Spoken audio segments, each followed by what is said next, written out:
This case has 0 fan mounts within the main chamber, and yet it stayed cooler than several incredible PC cases that we've already tested. This is the SUP01 from Lian Li, and we're about to discover what's behind its magic right here, right now on Robeytech. We're no stranger to PC cases that break the norm.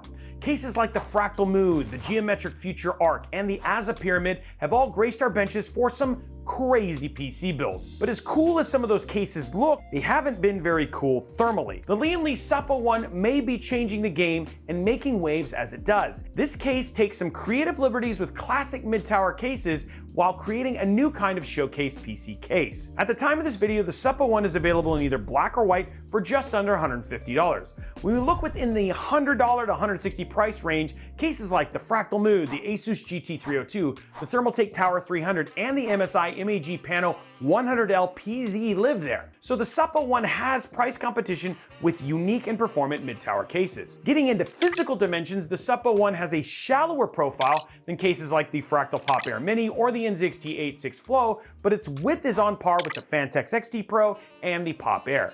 From a height perspective, the SUP01 is slightly taller than the Phanteks NV5, but not quite as tall as the redesigned NZXT H7 Flow. As for its heft, Lian Li plays coy with revealing the SUP's weight. In fact, it was hard to find on their website, and in fact, it was impossible to find. We actually had to ask them. But what we do know is that it did have a capacity of 44.8 liters.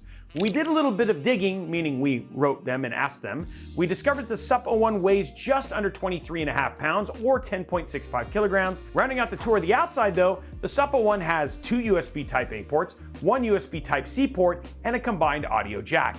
The SUP01 also has buttons for RGB mode and color, but what is really cool is that the power and reset buttons use the logo. So when you press the Lian for power, and you basically press the Li to reset, which is actually kind of rad, but I'm a little worried about leaving fingerprints or wearing out the finish because it's kind of like a polished surface. I guess we'll have to see if long-term that's the way it ends up. The SUP01 has a toolless design for getting inside, but you're gonna want a Phillips head screwdriver on deck to remove a few internal panels and brackets as you look at installing things like fans and an AIO.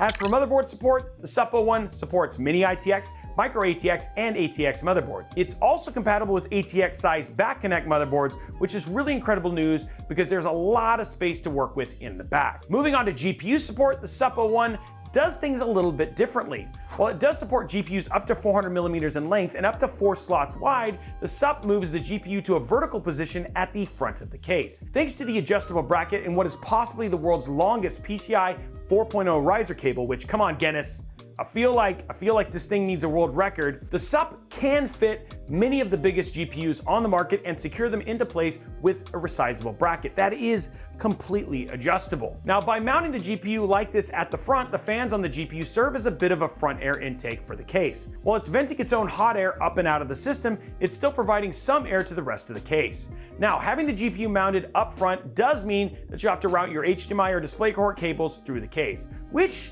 can be a bit of a bear if you don't manage your cables well. But honestly, I've got some pretty girthy hands and I didn't have a problem getting right up in there. Now the whole layout here is actually pretty crazy, but the whole cable routing thing is pretty similar to the Fractal Mood. Another consideration here, if you're thinking about BTF, since you do have the included riser cable, if you want to use Asus BTF GPUs, I'm sorry, they're out. But Lian Li doesn't have like a power extension here for that specific connection. Looks like your GPU is just gonna have to get its juice the old-fashioned way. Now, one more note about the GPU. We installed it right after installing the motherboard. This gave us a lot of space to work with and allowed us to manage the PCI riser cable without having to worry about wires basically getting in the way. And honestly, you're gonna want as much room to deal with cables as absolutely possible. It's pretty bulky and it has to twist around in order to install properly. If you position the GPU closest to the front of the case, the cable can get a little bit tight. So with the GPU mounted in place where we typically find fans, where do the SUP01's fans actually live? Well, this is where things get even a little bit crazier. Most of the fan mounting happens in the back chamber of the case. The SUP01 comes with 3 120mm fans mounted on a bracket for exhaust. These fans are daisy chains, which is super nice, but they use a different style of connector than any of the Lian Li uni fans or systems that they've used so far. Right next to this bracket is a secondary one that can fit up to 320mm fans or 240mm fans. There is also another special bracket that Lian Li includes to mount a fan on the outside of the case right below where the motherboard's I/O lives while covering the lower profile PCI slots. You did hear that right. Unless you're using a low profile PCI device, you can pretty much kiss the usefulness of these slots goodbye. The other thing too is you'd still have to think about the riser cable and the external fan that you have to fight with down there as well. So this is kind of it. Now, one thing they have added is they put a nice mirror at the bottom to reflect your motherboard and GPU riser cable, so don't say Lian Li took something away and didn't give something back. It's kind of an awkward placed mirror though, unless you're just really staring at your riser cable. Now, we're not done talking about cooling here because the SUP01 can support 360 or 280mm AIOs and radiators on the secondary bracket in the back. This is where removing some of those internal panels and brackets definitely comes in handy. You heard that right, this thing mounts the radiator in the back compartment of the case. Not only that, Lian Li also includes some tie-down straps on the rear wall of the chamber to make sure that your AIO pump head is unobstructed. Now, in case you're wondering, the SUP01 can support air coolers with a max height of just over 88mm. That's not a ton of space, but low-profile coolers like the Noctua NH-L12S or the Be Quiet Shadowrock TF2 would fit.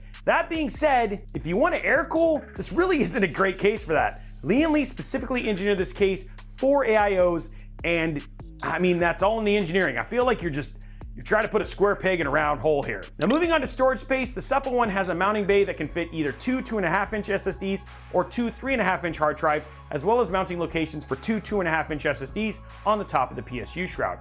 The mounting bay is removable from the case to offer easier access for drive installation, or you could just remove it from the case entirely and add it to your collection of hard drive bays that you forgot where they came from, which is what we really do. And you know what, honestly, I'm telling you, man, they should start labeling the hard drive bays because I literally have them everywhere. I mean, it's kind of like, putting Andy on the bottom of a shoe for Toy Story. This drive cage belongs to Lian Li SUP01. As for PSU support, there is a lot of it at the bottom of the SUP. According to Lian Li, the SUP01 can support PSUs up to 220mm in length. However, this is assuming that you've removed the drive enclosure. Speaking of removing things before you install your PSU, you'll have to remove a mounting bracket from the back of the case to install it. The bracket screws directly onto your PSU and then secures to the SUP01 with some thumb screws. Rounding out our tour of the inside, Lian Li has given the SUP01 a unified front panel connector, as well as USB 3, USB-C, and HD audio cables that match the color of the case. Again, the audio wires are still a cornucopia of colors here, and we're still fighting that fight. But if you're doing a Project Zero BTF build, it's nice that they're actually hidden. What won't be hidden here much longer is performance, because we're going to talk about that right now. As always, details about our test bench are on the screen. Also, a quick reminder that in all of our PC case tests, that they're done using the same components every time in the same testing environment and with all the same tests, etc.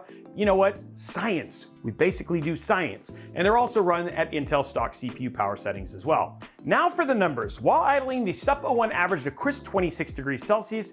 These averages position the SUP squarely between the Antec C8 at 25 degrees and the Phanteks NV7 at a slightly warmer 26. Now moving on to our CPU load test, we saw a similar story, but with different cases. The SUP stayed at the cooler side of our test metrics with an average of 72 degrees Celsius. This positioned it between the Antec C5 and the Cougar FV207. Just for some context, the SUP01 ran about 4 degrees Celsius warmer than our coolest tested case, but 7 degrees cooler than our warmer one. And the SUP is saying SUP to some of our coolest cases in the 1440p gaming benchmarks. With an average of 42 degrees Celsius, the SUP01 made good friends with the Antec C5, the Corsair 3500X, and the NZXT H6 Flow. If you've been around the channel, the H6 was one of our coolest tested cases from last year. So this is really good news for the SUP. Now, the big question here is, without being fed extra air, how are the GPU temps? This is a slightly different story. At idle, our GPU, basically a 4070 Ti, averaged 39 degrees Celsius, which was actually the warmest resting temperature in our collection. The next nearest cases were the Height Y70, the APNX C1, and the Gamdius Atlas M1 at 37 degrees. Understand though, that the fans of the GPU are literally not moving and the case fans really didn't do much to help this at all. It's still getting fresh air from the perforated panel, the GPU just isn't getting a lot of air movement across its heat sinks during this test. Again, this is an every idle test, not just the SUP. And honestly, idle's not that big of a deal. Under CPU load, the system fans kicked into high gear to keep the CPU temps down. The GPU really benefited from having air movement in the case. By the end of this test, our GPU ran at an average of 31 degrees Celsius. Now under load, which is basically our GPU is doing its gaming benchmarks or maxing out, Basically, it held averages of 65 degrees Celsius. This again is on the warmer side, but the SUP is keeping company with cases like the O11 Evo XL, the Fractal North, the Cooler Master TD500 Mesh, and so much more. Even though the SUP01's GPU temps were on the warmer side, in no way was the GPU in danger. Can the GPU benefit from being actively cooled with more directly being fed cool air? Yes. But when we look at the whole picture, here's what we kind of think. The Lian Li SUP01 is a really pretty case that can look good once the build is all done, but it does have its quirks. Take the mirror at the bottom as an example. The optical illusion it creates can make the case look like it has more space inside while reflecting RGB, but it kind of feels like we've become more of a dust collector than anything else. Speaking of RGB, the mirror would have been cooler if it was an infinity mirror, though it still would be a dust trap. Another thing to be aware of though is with fans located in the back chamber of the case, it's super important that you have thoughtful cable management to avoid any interference with the fans or the airflow. Again, this isn't hard to do, but it just takes some extra thought. And if you're thinking about, hey, I'm just gonna cram and slam, yeah, it's not gonna work in this case. Quirks aside, we saw good thermal performance overall, and at the end of the day, Lian Li made a really interesting PC case that comes with extra features and extra considerations that make this case best suited for experienced builders. Was it risky? Absolutely, but in a lot of ways, the SUP01 delivers a different style of showcase PC case in a sea of copies and clones. Will it catch on?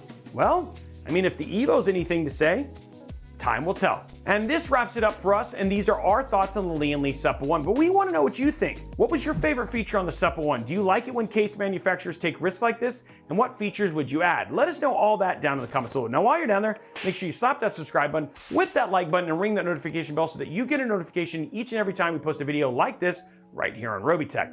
Also, if you want to continue the conversation, you have more questions, or maybe are trying to choose the next case for your PC build, head over to our Discord server, discord.gg/Robeytech. Amazing place to talk about all of these kind of things and find other tech and PC enthusiasts that love to chat about these very same things. And you know what? You might just make a friend. Also, make sure you follow us at Robeytech absolutely everywhere on all the other social medias. Thank you so much for watching this video, and we look forward to seeing you on the next one.